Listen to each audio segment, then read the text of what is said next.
Now we have the fireside chat that's going to be anything but chill. We'll be diving into the topic that's reshaping the early stage bets and how they are made, the operator capital revolution. Hello everyone, good evening and thanks a lot for making it here. It's my pleasure to host Rohit and Hitesh here for this evening for the fireside chat. And thanks a lot for you both to make it on the Saturday evening. And lovely to have the whole community here, all our portfolio, our LPs, and looking forward to this chat. Thanks a lot, guys. Pleasure to be here, and thanks a lot for having us here. It's fantastic turnout. Always fantastic to see entrepreneurs. Yeah, no, I remember when the D2C Insider started, like, I mean, back in the early part. But yeah, this is probably my, I think, first event that I'm attending in last 3 years. Yeah, So I'm happy to be here. great. And congrats to Hitesh for the recent exit and launching his fund, Consumer Collective. Yeah, no, thanks so much. So even though we've started Consumer Collective, I mean, we've got Nikita and a couple of more people from the fund here. I'm not running it full time, but I think I'm just trying to learn because these guys have spent a lot of time in investing. And today, honestly, even though I think I'm part of the panel, but lot to learn from Absolutely. these guys have built. We have the legend with such a great merchandise that Titan has become. So lot to learn. So just starting that journey, I was to just pay forward and learn the investing game. But otherwise, apart from Consumer Collective, I'm already on to my venture. So I like keeping my arms up and being very hands-on. So I am an operator. So. No, absolutely. So when I linked Hitesh and I said, we're looking for someone who's an operator turned investor, he clarified. He said, no, I'm still an operator. So that's a great thing, right?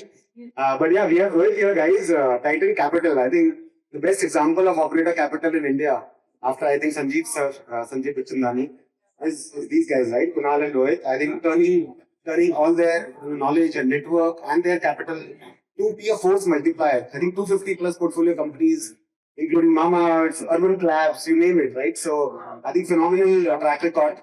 And I think a lot of us here are trying to learn from you guys, including Hitesh, as he mentioned. So we'd love to actually know, Rohit, how did this journey start? And I think the whole theme of this fireside chat is the operator capital revolution, right? So I think you are leading it from the front and we all are following your path. And by the way, like when we started the fund, Rohit and Kunal were one of the first LPs to back us, saying that we want to back new GPs and new operators coming in and backing new founders. So thanks a lot for that, Rohit. Thank you a lot. Thanks a lot for having me here, Abhishek. It's an absolute pleasure. I think for us the journey started very interestingly. Both when me and Kunal started, I remember we were 23 years old. Both of us had worked for a year each, and we started with this idea of a coupon booklet. Excuse me, guys, can you please keep it quiet? I can't hear myself. Yeah, guys, I think this is some great experience coming out. So what happened was that Kunal saw this interesting coupon booklet in the US. And we thought, oh wow, great idea, 23-year-old, this will become $1 billion business. He came back to India. I was supposed to go to the US and never went to the US. And we started this business. This was late 2007. We made every possible mistake known to mankind that you can make as an entrepreneur. First of all, it was an absolutely terrible idea. Absolutely terrible. This was an offline business. This was like pre-internet, pre-everything. This was a printed coupon booklet with tearable coupons which you take to a restaurant and then the restaurant will give you a buy one get one free offer. We made every possible mistake which is possible. First, we came home. We started the business. We wanted to build the absolute perfect product. Both me and Kunal, we spent over a year building V1 of the product. Both of us used to sit outside restaurants, negotiate deals, etc., because we were very clear that we want to build the absolute perfect product that exists. Mistake number one, we spent 1 year building the product. Mistake number two, by the time we were about to launch, we were so in love with our own product having never spoken to a single customer, by the way, My God. that we thought we'll run out of booklets to sell. So we printed 50,000 copies of the booklet. Right? So mistake number 3, we absolutely had no clue where to sell the booklets. So the day we launched, we were just, I don't know what we were thinking. We were thinking that magically everyone will figure out that sitting in this Kirti Nagar furniture market, there are these 2 guys who are creating this magical product and they'll be queue outside our office. Obviously, none of that happened. We launched the product and in the first 3 months, we sold 7 booklets only out of the 50,000 booklets we printed. We still didn't learn. We still made more mistakes. It took us starting in 2007. What we did finally at Snapdeal, we launched maybe in mid of 2013. So it took us 5 to 6 years to get to even something that is some legs and some product market fit. Look, I think all entrepreneurs make mistakes, but you don't need to do a PhD or set a Guinness World Record in making mistakes either. And in some ways, I feel that is what was the journey of starting investing from our side. It was actually never meant to be investing for the sake of investing, but we felt there was so little mentorship available in India at that point of time because there were like very few number of VCs, very small entrepreneurial ecosystem. I feel we could have shrunk the time we took by at least 1/5 had we gotten better advice in the early days of how to even build a business. It was only with that small objective to change that as we started investing in companies. And that was also just purely out of hobby, purely out of passion. But because both of us were extremely passionate about entrepreneurship, it just so happened that the first 3 companies we invested in were Ola seed round when they were doing 6 rides a day, Urban company before launch, and I think I forgot what. How much? Not Mount. Came a bit later. So 4 or 5 years of doing this as a hobby is when we realized that look, I think there seems to be something working here, which is, more than we thought of our investments. Turning out to be well. So why don't we do this more meaningfully and more at scale? That's how Titan Capital came to be. And we backed about 300 or so companies. We only invest at absolute early stage. So 99% of the companies we are seed investors. All first checks. First checks. So Ola, Urban Company, Razor Pay, Mama, etc. All these companies we will absolute first checks. Razor Pay. So that's it. So basically, you're made like millions and millions backing all these. We've invested all of that back also. 7 unicorns. I 7, 8 maybe. So I think it depends on what you call shadow facts. Shadow facts, yeah. And there are more unicorns to come, right? But amazing guys, I think this deserves a round of applause. 300 companies, first checks. In an era where people had not even discovered angel investing. Today, everyone is an angel investor. So I think I remember you guys in 2015, 16 starting to invest, right? And I think it's phenomenal the way. And I think the impact here is amazing, right? Imagine 300 founders, out of which so many companies which have grown. And I think the force multiplier here is huge, right? Imagine how many of them have employed, how many of them have directly, indirectly impacted the ecosystem, right? So I think kudos to you guys and the journey continues. So amazing.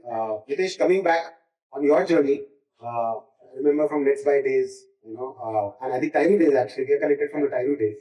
So we happen to be ex-colleagues, but he was the founder of Tailu. I was the 7th employee of Tailu. But we never met actually. He had left by the time I joined. But always heard of Hitesh and then met Hitesh. I think you were in Singapore, you were working in some other company, then we connected. So stayed connected throughout the journey. You built Let's Buy and then Truly Madly and the Man Company. And now your new journey, which you will announce going forward. But how's been your journey? Would love to have a little journey from you. And how do you look at your new role? Obviously, it's part-time, but what's the agenda here? Why? And I know you have been also angel investing person. So I think I've been fortunate enough, even when I started my first job, which was in Singapore, when kind of colleagues got me on board to start Tailu. It was more entrepreneurial. I joined this company which was into IT distribution and it was it was present in 35 countries. So that was, I think, one of the excitement for me to join them here. I get to kind of travel the world.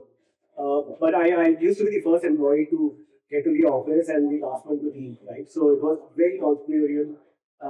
They were doing 1.5, 2 billion order within fourth year of launch, right? So it was an exciting journey. And I think that's when, so I'm a first generation entrepreneur, right? And I call myself an accidental entrepreneur because I got a lot of exposure while working with business. And when I joined, wasn't really to start time, it was again very, very entrepreneurial. Right? So I did not have any risk capital. I was withdrawing my salary, but at the same time, I think I was fortunate enough to build products from scratch.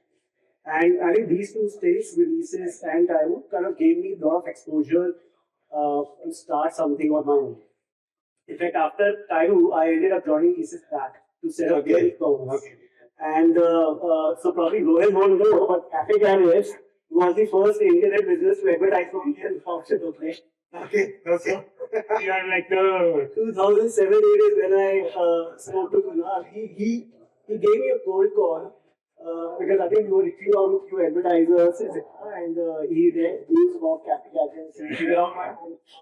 I used to really treat it as a Cafe Gadget was by Aces. by the way, that finding out the phone number and calling founders is a USP of ours. That's how the Mama investment happened. I'm sure now you get a lot Oh, of no, no, calls. only sidetrack. So I think, sorry, I have to tell this anecdote because it's very interesting. That the way we discovered Mamaearth was, Kunal saw the shampoo at his house. ये नई सी बोतल लग रही है, अभी देखी नहीं है.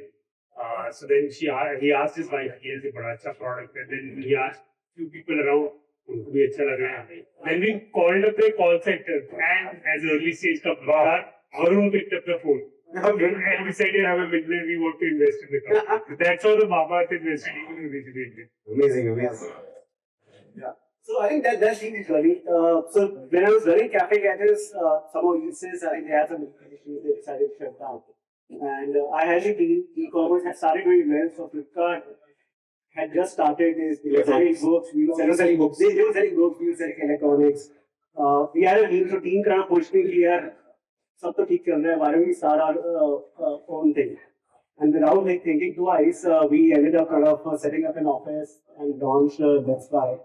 This was way back in 2009. So it's been an interesting journey. I think built Let's Buy from zero to some 400 odd crores. Got acquired by Flipkart because they decided to get into electronics. We had common share holders like Tiger, actually.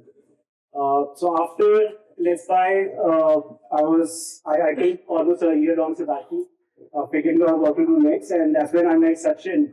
Sachin was co-founder of Make My Trip.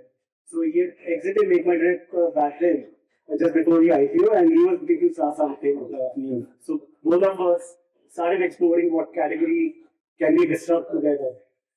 And even we wanted to do something in real estate, but housing was going through their phase. And we said, yeah, matchmaking is customer in it. It is still web 1.0. So by 14. This was 2013. So we said, yeah, why don't we do something in the matchmaking space? So launched the dating app, focus more on serious relationship. And I would say the internet first kind of platform. Brand that Tinder kind of spotted the game because we raised around, I mean, as a brand, it was scaling up pretty well. So Tinder kind of spoiled the game because हम लोगों को था कि यार एक secure app होनी चाहिए, ये होना चाहिए, वो होना चाहिए, और Tinder ने बोला यार कुछ नहीं चलेगा. I think and it became the top grossing app in India. Operationally, I was not enjoying the journey, so kind of decided to exit, and then that's when I started my company with Ishan and Pravesh. Man company been a 10-year journey. Again, category creation, because when we started out, there were hardly anything in men's clothing, right? So it was only deos or razors. So I used to kind of create a category from scratch. The biggest challenge for us was to kind of change the behavior of men who were just not involved in the category. So I think all these 3-4 ventures, fortunate enough to start a category and create some impact, whether it was Let's Buy, 2019, or Man Company. And with Consumer Collective, I think the idea is to kind of pay it forward. I've worked with close to 9-10 VCs in my three ventures and one strategic in man company. So we did not have a VC, but Imami as a strategic investor. Lot to learn as a founder. I mean, probably I think lot more learning in terms of what not to do when you're starting again. And I think that's the reason behind Consumer Collective. So we wanted to kind of help founders in their 0 to 1 journey. Because I think what we realize is it's very easy to raise 1-2 crore capital today, but only capital doesn't solve for all the problems that founder is going through, especially in 0 to 1 journey. And that's where I think Consumer Collective wants to play. We are like 40 founders from D2C ecosystem or let's say large FMCG companies, operators who have put in our own capital. And we want to kind of help D2C brands as well as enablers in the space, like I mentioned in the No, amazing. I think it's great to see more operators come forward and contribute back. Like you said, the culture of paid forward. And like you said, it's not just about capital, right? Obviously, capital is a needle mover, but it's not beyond capital. And our experience, our network, like all the mistakes, right? We can call them experience, right? So at least we can tell you what not to do. कि भाई ये तो कर चुके हैं, ये मत करो कम से कम. बाकी obviously you will all have your own journeys and own mistakes and own experiences. So I think I think the whole theme when we started Super Angels was also exactly this, right? How can we as a community come together? How can we all put in our skill in the game? And we all have limited capital, obviously, right? The founders have a liquidity problem, right? Because obviously VCs don't want us to have liquidity, right? As you all know, right? So till the time the exit happens, fairly so. But yeah, I think with our limited capital, how can we make an impact, right? And if we put together 100 of us, I mean, the force behind it is huge, right? I think obviously Rohit and Kunal are exceptions to be able to do it, just between themselves, right? But a lot of us can also, add to that. And I think the more the merrier, right? So yeah, amazing. And congrats on the exit and good to see you putting back some of it back on the ecosystem. So Rohit, coming back to you, I think one of the biggest questions is when we talk about early stage, right? And you have done all early stage, and 300 of them, right? So by now, I'm sure there is a pattern which you are able to match, right? The biggest question here is, what do you match, right? There is no data versus guts versus whatever, TAM, sham, whatever else we look at, right? So what is that secret sauce? How do you guys really pick up the winners? And what is that needle mover for you guys? Maybe the founders can then understand what it takes, right? But absolutely. No, I think first of all, as all of us know, there's a lot of hard work and a lot of serendipity also involved in making anything work. Because I think all founders understand that, and I think us too through so many mistakes. That the process of creating anything from scratch is a tough process. And, many things don't work out, and that's okay. But a few of the patterns that we've seen over the years is that, and that's why I think us being operators first and investors later, I think helps us quite a bit. Is that we don't start with TAM. We don't care about TAM also. Because TAM was the only thing that was building revenue. Then everyone should be starting an airline or a telecom company. TAM to हाँ है ना बहुत बड़ा. That doesn't matter. Because you can't start, TAM doesn't give you revenue. TAM is just to put in fancy presentations, the market is this large, etc., etc., etc. But if you have 2 rupees of revenue, it doesn't matter if the market is 10 billion or 100 billion or $1 trillion in size. What we think about is what gives you right to win even in a tiny market. That is very important because as the market is growing, it creates these spaces in between which may seem extremely niche at that point of time. But that's where, some contrarianism, some belief comes in. And I think a combination of that is what creates a valuable company eventually. You just maybe to illustrate that, like we invested in Jiva. We were the early investors in Jiva. At that point of time, I don't know how many people were buying silver jewelry. When most people had this question, कि silver jewelry को कौन खरीदेगा? अगर या तो लोग junk jewelry खरीदेंगे या फिर gold jewelry खरीदेंगे, what is the space of silver jewelry?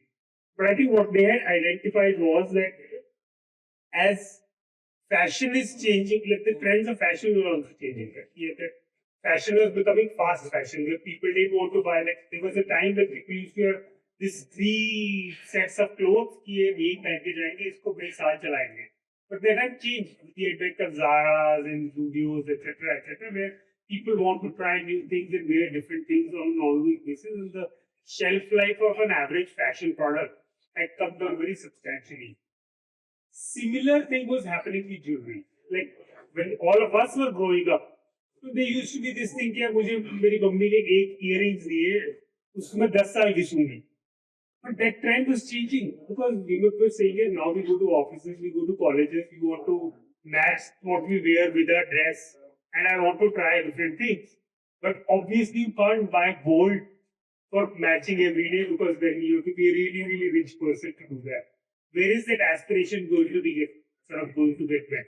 And there was this sliver of opportunity which was available that you can still do a slightly premium product. Doesn't have to be junk jewelry which is made of steel and you buy 150 rupee price point from the neighborhood of a mall, but still sounds premium, but has the flexibility of making jewelry into a fast fashion product. That's the niche, which again at that point of time sounded like a very छोटा सा लग रहा है, what is the TAM of this, etc. If anyone had done the TAM calculation, no one would have built that business. But we felt that it's clearly sounding very niche, but is attaching itself to a trend which we see rising. And as a result, if someone were to start this, and today there is no one doing this, which means that as a company, if someone comes into being, they can have a dominant position in this market. And as the market grows, they can become a very large business. I think that's usually what we look for is there a very small TAM where you can dominate things today? And then you grow with the TAM versus looking for TAM first and then every presentation says I have like $10 trillion of TAM and I'll get 0.01% of that, even then I'll be a $5 billion. All those are, I personally find them usually quite bullshit because you can't really build a business based on large TAM only. Yeah, especially I think when you're talking about pre-seed and early checks, right? With that capital, you can't really move the needle, right? So basically, I think that's what Y Combinator also says, right? And the data shows that all the companies that started with large TAMs have actually failed. All the companies that started with a very small TAM in a niche market and then through the market, right? Yeah, Titan, we actually call them laughably small TAM. It has to be a laughably small TAM, but a TAM will get dominated. That's great, that's great. So you're saying customer insight, a niche, and a right to win is what we're looking at, right? And not how big it will become. Eventually, time will tell how big. I think over time, we've seen that if you're able to dominate, especially in consumer brands, dominate one market, create a brand love for yourself in a really tiny market also. Over a period of time, that brand love getting stretched to other products and other categories over a period of time, that we've seen good entrepreneurs have the ability to grow a small TAM into a large TAM over a period of time. But what people usually don't have the ability to do is take a really large TAM which is overcrowded and then just be one more product and still with market share. Because then you basically need to start with all of the racing, right? I mean, if you're going after a large TAM and there are a lot of incumbents, that means you need to be loaded, right? And also just what is the reason? The TAM may be large, but what is the reason for the consumer who has to pay the money? Is that one customer who's making the choice, why do I need to switch from what I'm already doing to a new one? Because that decision is not a cheap decision. As a consumer who's used to their ways, it is an expensive decision to leave my current ways and move to something else. So unless you're able to do something which is a 10x experience, it is very hard to do that. It is much easier to do in sort of unmet or underserved markets where no one's playing. And I think there's a difference between thought process of a seed investor versus, let's say, mid-size private equity as well, right? So mid-size private equity would look for a TAM, right? I mean, they would look for a business which has its economics in place, etc., etc. But for seed investor, I think it makes sense to look for a founder who has the ability to expand the TAM, right? Like Rohit mentioned, I think Mama is a perfect example, right? I mean, started as a release brand, right? And how started as a toxin-free mosquito repellent for pigs. Yeah, No, but I just can't imagine a smaller TAM than that.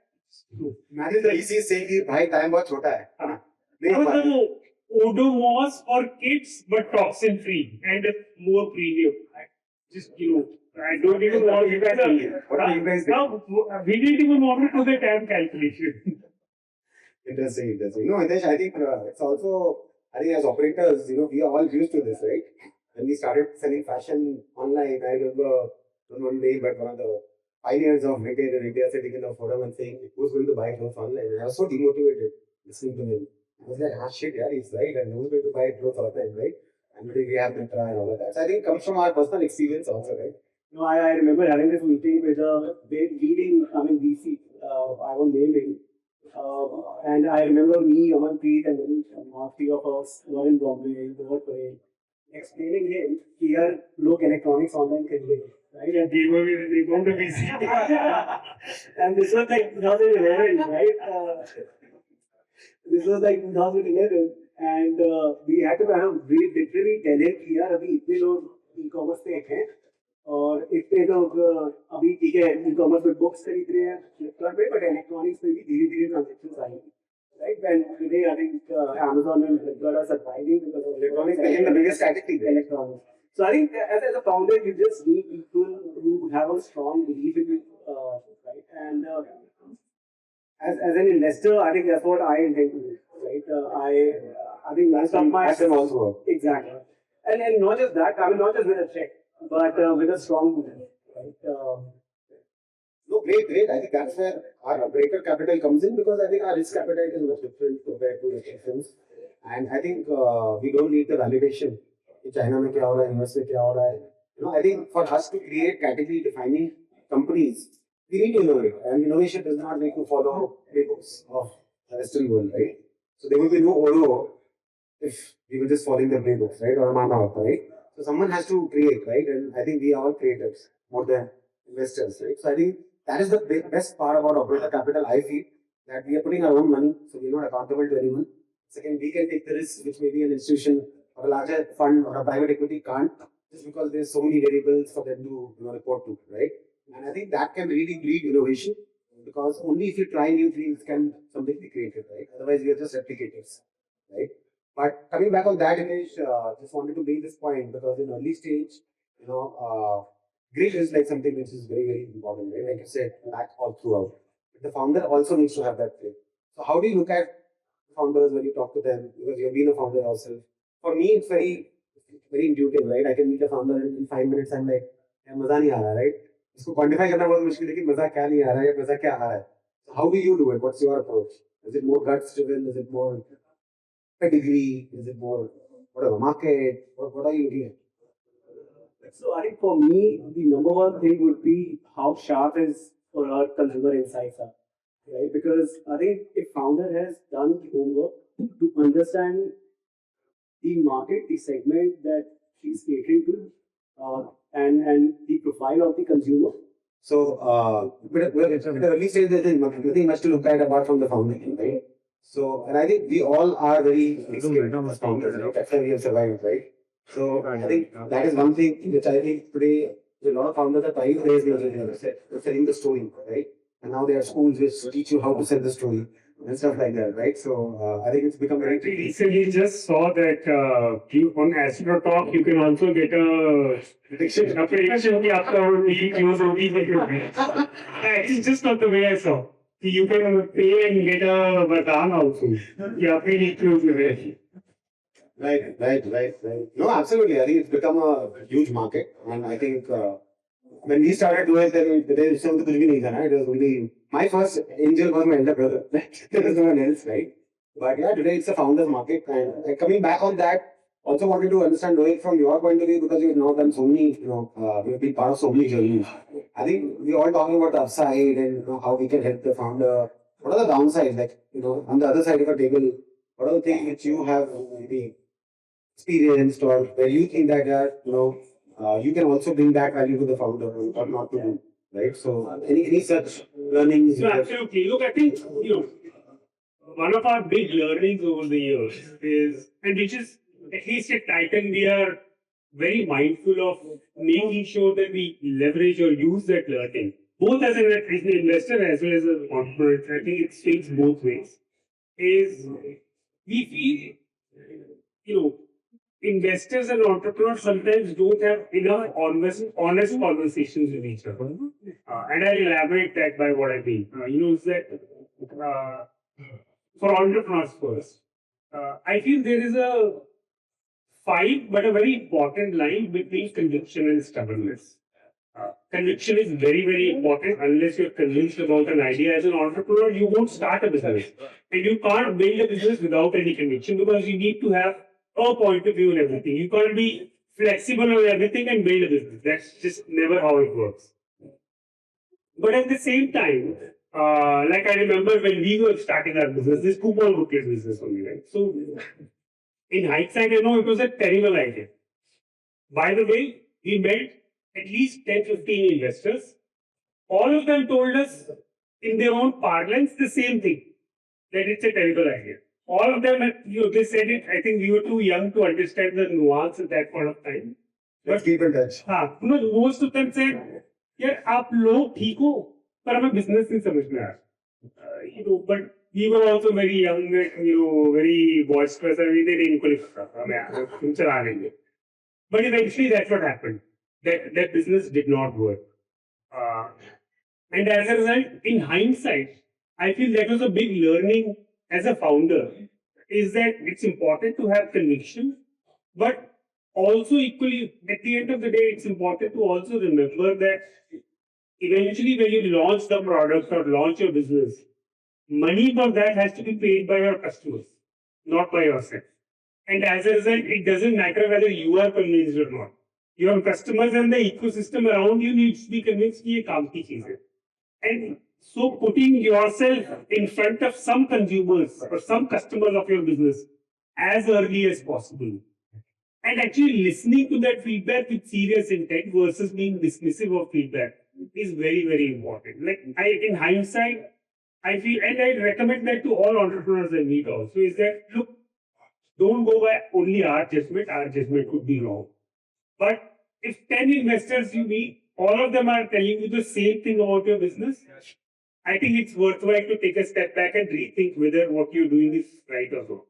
Same thing, show your product to 10, 20, 30 customers, listen to what they're saying. If all of them don't like it, then honestly, look, it won't matter if you are in love with it because you can't pay yourself to become a large brand. So I think that's been one big learning sort of as an entrepreneur. I think the flip side of that, or the investor side of that thing, is passing on very transparent feedback. Look, at Titan, we meet hundreds of companies a month, and we invest in one of them on an app, which means, unfortunately, we are saying 90% plus no. But what we try to do is, rather than giving some politically correct answer, maybe Let's stay in touch. etc., we are at least very transparent. The founder may not agree with our point of view, but our attempt usually is, even if you are not investing, we will ideally at least connect them to a few potential customers, or whatever research we've done, based on which we've come to a certain conclusion, we will at least transparently share that with the founder. Many founders don't even like it. Because they obviously founders are opinionated people as they're supposed to be. And if we say that this product हमें लग रहा है because of A, B, C reason नहीं चलेगा, many of them get offended also. But we still feel it is much more valuable to founders than just giving them some non-answer. Because at least we tell founders also, look, you don't need to agree with our point of view. Our point of view is our point of view. We have the right to our point of view. You have the right to your point of view. But we consider it our responsibility to transparently communicate that to you, so that if it makes a difference in how you build the business, and if in any way, even if it didn't invest, it helps you change courses and eventually build a more successful business, we will feel happy with that. So I think that's at least. No, that's amazing. That's how we try to draw a balance, both on entrepreneur and as well as an investor. No, I think one of the key hallmarks of the operator capital is, I believe that we are all in the same boat. We come from the same place. So I think this whole founder investor narrative has to change, right? We are all partners. Ideally, it should be that anyways, right? Investor is putting money in your business because they want that money to grow, so they have the best interest of the business in mind. But there's always this divide between like we as founders have been so afraid to like tell the bad news to the investor, right? Because yeah, tranche ho jayega, अरे investor का opinion ban jayega. So now with us coming in, I think people should be comfortable because we have been there and done that, right? So we're not going to judge you, we're not going to screw you to put you in that. That's why, like, for example, many times when things are not going well, we are the first people that entrepreneurs call. Because they also know it will be tough bad times they get. We've seen enough of our share of bad times, and as a result, they are able to get a feeling that we'll be able to relate to it. Look, every single business goes through rough patches. There is not a single business, in my view, on the planet, no matter how successful they are today, which hasn't gone through rough patches. I think it sometimes takes a strong stomach as an entrepreneur to say, look, yeah, jo ho gaya, so ho gaya, we can't do anything about it. What's the way forward? And I think that relatability sometimes is much easier to build when you've been operating yourself. So that you don't get really jaded or sort of jarred by bad news because you worked so much in your own life. Yeah, as you rightly said, thick skinned ho jate ho, that you're only thinking that jo ho gaya, so ho gaya, now what's my way forward? What's the best thing we can do from here? No, I think that's a very important point, right? Because all investors say we are founders first, right? But I truly believe that someone who has been through that journey, and today we see a lot of VCs also who are ex-founders in it, right? So I think things are changing, right? So I think it's very important for the founder to feel that, someone you're dealing with has been through that journey. Because without that, it's theoretical knowledge, right? And I think that's where our experience, our empathy comes in there. कोई phone करके कह रहा है कि लगी पड़ी है तो ये लाइक यार हमारे भी बहुत बच चुकी है तो it's not like the end of the world, right? So I think people are really like afraid to tell that to investors, right? Because they feel कि यार क्या होगा आगे, like that support, right? So I think that is very important to a founder because we had no one back then, right? Basically, right? So the whole idea here is if a lot of us come forward, and I think the more founders get that empathy and that support, I think a lot of problems get solved, because we in hindsight know that it's solvable. It's not end of the world, right? But उस समय ऐसा लगता है कि Like Rohit also mentioned, there are so many issues that you can't really, or you at least will hesitate to go to a VC because आपको लगता है यार मेरा round नहीं होगा या अगला round नहीं होगा या I think what will spread out in the market, right? So what will happen to my business? But I think as an operator, obviously I think the empathy is definitely there. And second, I think it's more like, so let's say someone is reaching out to Rohit or Kunal because they've gone through the journey, right? I mean, complete cycle. So even let's say one or any other founder who's probably successful today, but even today, let's say Mama is not doing well, I'm sure I think these guys will be the first person to reach out to because they've seen the journey, right? despite having a lot of institutions in the cap table and all of that. So I think it's very obvious because as an entrepreneur, you get certain respect and you also understand the challenges better, right? I mean, you can relate the issues that any other founder is going through, right? Be it the co-founder issue, working capital issue, team issue, but even let's say something as basic as product market fit. Yeah, I think the whole idea is to cut down the learning curve, right? Because if you have been there, done that, at least you know what to do, right? So the sharing that knowledge, knowledge shared can be a force multiplier. And I think capital here is a great skin in the game to, start, that relationship, right? Because if it's just knowledge without skin in the game, it can be dangerous also, right? So, yeah, so I think I also wanted to touch base upon because, now talking to a lot of founders, our lens is changing from a community to an investor. People have started looking at us differently, right? कि अरे sir आप कितना valuation दे रहे हो? You're like, we're not doing this for valuation, we're doing this because there's a cause. They're like, नहीं मेरे पास वो term sheet है, मेरे पास ये term sheet है. So I keep telling founders कि यार it's not about just a valuation, right? I mean, this start of the journey, right? And you have to go a very long way. So in your opinion, like how you see this evolve, right? Because obviously today the founders also have a lot of options. But what is our role, beyond the capital? Or where do you see a role beyond the capital? How do we quantify it? Because end of the day, it does boil down to a valuation, right? And it's then A versus B versus C. But is it just capital? Obviously not, right? But how that perspective should go out, or what do you think has been, the reality there? How do you think founders should look at it? Maybe Hitesh, maybe if you can start, because you are still in the operator shoes, right? Yeah, so you also take a higher valuation term sheet, right? I don't know, but look, I think to each his own. But one thing that I'm very much against is advisory. Right? I think there are a lot of people in the ecosystem who ask for advisory without really adding any value or at least buying that equity from you, right? So I think founders should kind of at least stay away. Second, look, so when I started Nesby, I was a solo founder, right? I only joined Gurugram, and I was going through such a rough patch because I started with, I mean, what 20, 30 lakhs, and kind of exhausted that kind of money in 7 months because socha ye tha ki yaar e-commerce take off, and this was 2009, right? I mean, global recession, etc. And I didn't know any VC back then, right? But with the hope I will end up raising something, etc. But it did not happen. I ended up raising from my ex-boss, Hitesh Dhingra. I gave him 26% equity, about 20 lakhs. Wow. So, because obviously I wanted money, but I knew that 26 lakhs is not much. 20 lakhs is not much. But I wanted him on board as a mentor. Right. Right. And trust me, I mean, even though it was a short 2.5 years journey with Nesby, but he kind of stood up for us when we were going through a rough time. Right. And that's what I intend to do. Obviously, not after taking 26% equity, but I believe that I think you can add a lot of value to the founder, right?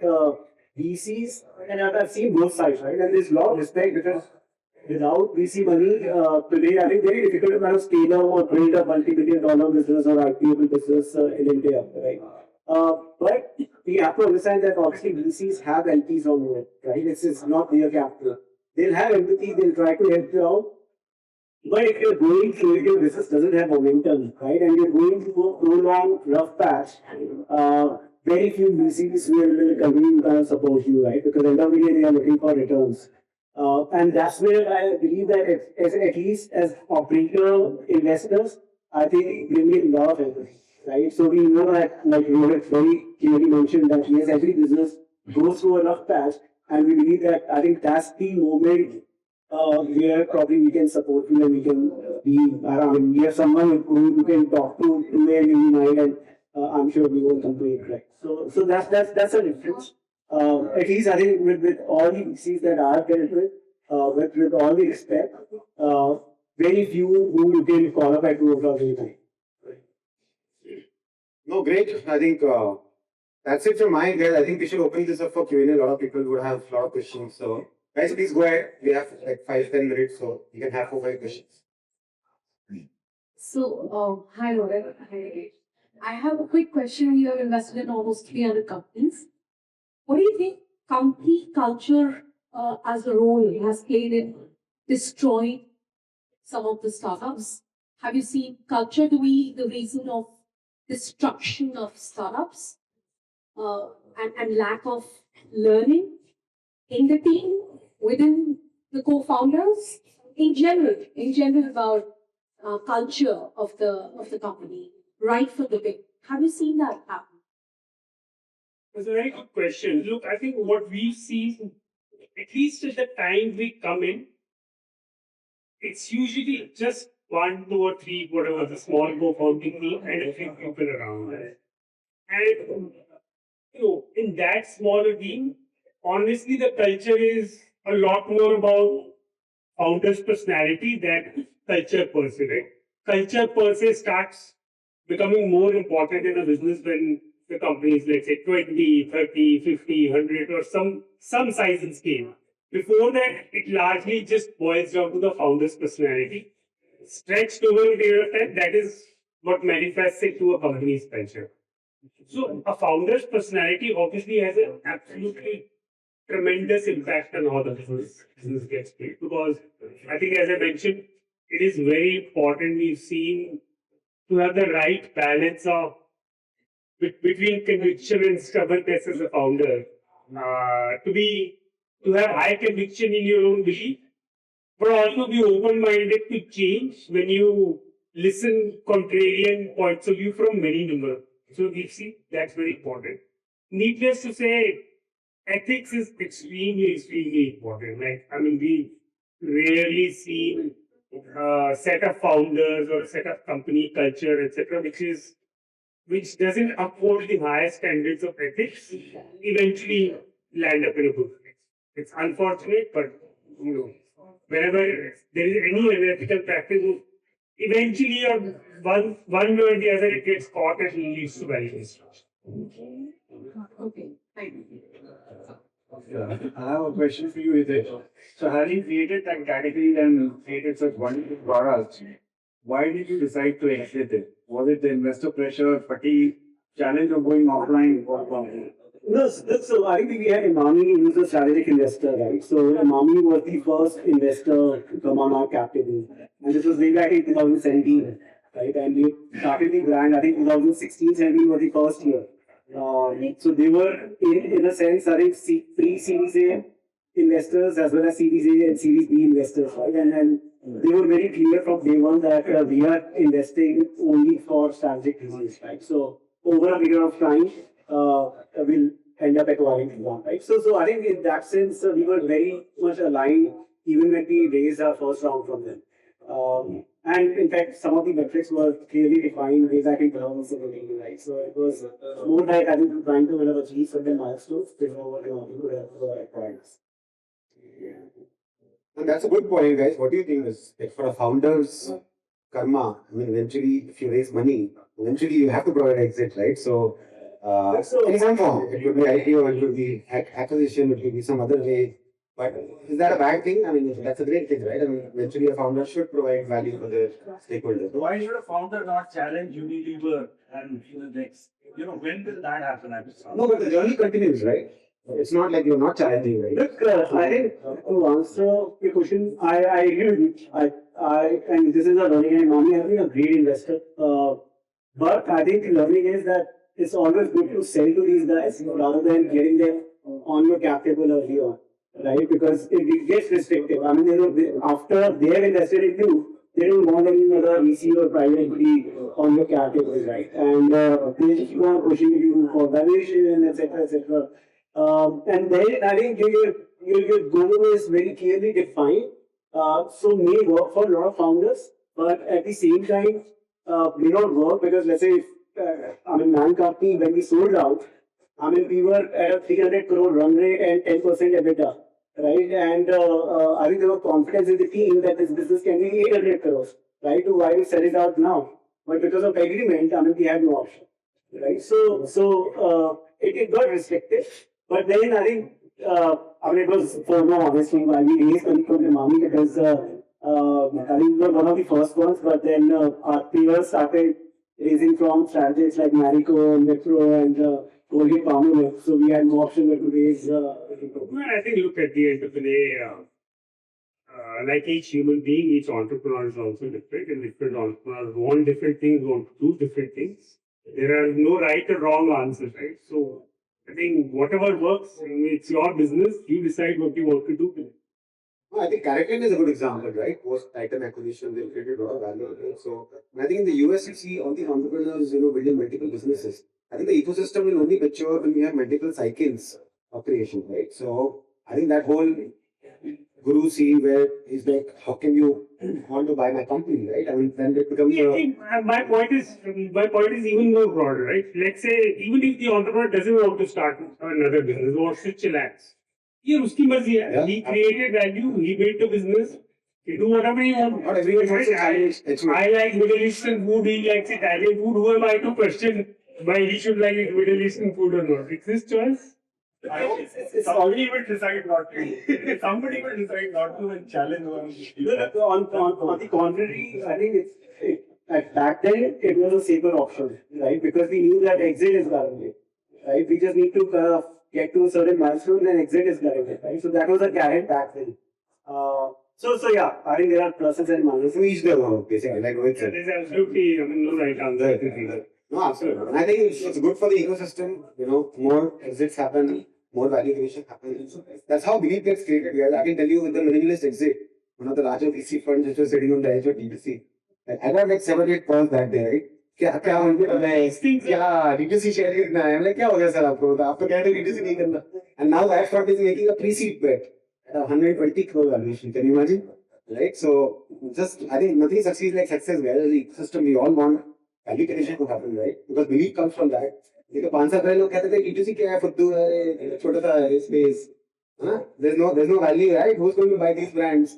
Now suddenly HUL comes and buys something for 4,000 crore. So I think role models play an absolutely phenomenal job in sort of just inspiring the next set of people. I remember, I think the day even Mama's IPO happened, I'm sure so many founders would have gotten inspired to do something interesting, something meaningful that day. Why? That was many of them are not even related to Mama's in any way. I remember vividly for us. Both me and Kunal were at the sort of IPO ceremony, and I think we had our business Unicommerce, which is doing well for a long period of time, had been growing well, profitable, etc., etc. But I think it was seeing that IPO happen is what inspired us that हमें भी करना है. And literally 1 year later, we were there ringing the IPO bell for you. Oh yeah, guys, I think kudos to that, and I think one of the first SaaS LBOs from India. I think we have one more question, guys. To go ahead, anyone has. I have a quick question again. Any Maybe- tips maybe for? not- so sorry, but we could give It's options. for everyone actually. It's any tips for early stage angel investors, especially women if you have. Any tips from both of you? That would be a very question. Back more women. Look, I cannot say whether the answer is different for a women investor or a. It is because women have less money to invest. That's what the data says. So based on having limited money, if they have, and they want to invest as an angel investor, what could be your tips for them? Look, so I think for me personally, especially in the very early stages, is the founder you're betting on, right? Like Rohit mentioned, I think markets get created, camps gets expanded. But you're basically getting on the founder, right? And if you have that confidence on the founder, you get that vibe, right? If you have that confidence on the founder, then you go for it. I mean, for me, I think that's worked well at least angel investing since 2013. And somehow, I think most of the investments, at least successful exits I've had, are in the investments where I didn't even meet the founder, right? I just spoke to them for 20-30 minutes and decided to kind of go for it. So it's just the conviction, right, that you get from the founder. Any good examples in your personal portfolio? I think Gurugram is one of the first check. Test Group was another one got acquired by Classic Plus. So I think both these were like Consumer? just thoughts. I think consumer brand News was one of them. I think News, in fact, I decided to invest in them after buying their shoes, trying it out, and I was wearing Walker's as well, but then figured out that I mean, they had something well. So reached out to the founder and decided to invest. So, What do you say? Look, I think, again, as I said, I can't specifically comment on sort of women or women angel investors or male angel investors, but you know what my recommendation would be to try and decide early on that do you want to do a lot of investments through the years or do you want to be a hobbyist in this? Because the outcomes are very different. Look, from the outside in, investing seems like a hobby, but in reality it is not. To do a good job at anything requires a lot of work, a lot of building skill set, because you end up building a lot of large family offices, and you know many of them have a lot of money also. If they tell me यार हमने भी शुरू कर दिया investing करना, but I just tell them यार आपसे कैसे होगा? आप सोचो आपके पास कौन आएगा? सबसे पहले क्या करेंगे? When you're entrepreneur starting, see what people don't understand. Many investors, we are able to understand because we are entrepreneurs ourselves. Is fundraising is one of the most harrowing and harassing experiences for entrepreneurs. No one likes to raise funds. Given an option, people would like to get the check and not have to go through the drill of it. All of us are entrepreneurs, all of us would agree. It's one of the most disgusting experiences to go through. So as a result, when you want to do it, it's a necessity. You want to get it done with it as fast, as quickly, and as decisively as possible. किसी को मजा नहीं आता. But somehow, many of the promoters who have a large amount of money to invest, they somehow feel entrepreneurs really enjoy talking to us. उनको लगता है कि यार entrepreneur तो चाहते हैं हमसे बात करना, उनकी clarify करना पड़ता है यार किसी को शौक नहीं आपसे बात करने का, पैसे मांगने का. No one enjoys doing that on the planet. So imagine the people who will be coming to you. The first thing an entrepreneur think when they want to start a business, which are the names I know in the angel community, or which are the names I know in the VC community. I will go and talk to all of them, find a connection there. Okay, I get rejected. I go to tier 2 VCs. There also I got rejected. Okay, then let me go to tier 3 VCs. After they're rejected everywhere, then they will find you on some website. कि अच्छा इन्होंने भी एक आध investment कर रखी है, let me show up here. What are you doing? You are getting the absolute adverse selection as a result. You can't, I mean, obviously, only time will tell what will succeed. But as a result, your investment return will showcase that outcome also. And as a result, the point being, unless you're willing to put in all the effort that is required to become a good investor and build your profile over a period of time, I feel it is much better to give money to a good outfit and let them invest on your behalf. Which is, by the way, what we do for our public investors. Me and Kunal own 0 stocks in public market companies because we just don't think we have the expertise. There are people who are doing so much better job, whose full-time job is to invest in public market companies. There we don't try to be a hobbyist and say, yeah, people have been doing it for decades, but with like spending 15 minutes every week, we become better than them. There we work with the experts and give our money to them, they invest in our money. So I think just picking whether you are willing to put in the work, then keep building your profile. If you're not willing to, then I'm much better off putting money into a sort of a syndicate or an output and let them invest with expertise. Because it is a high expertise job. Thanks, thanks. Great, that's it, guys. I think we'll wrap up for now. But who better than these two individuals to talk about the operator capital revolution? And I hope this inspires all of us to start making that change and being that change. A lot of you are already. But thanks a lot again, Rohit and Hitesh, for the amazing insights.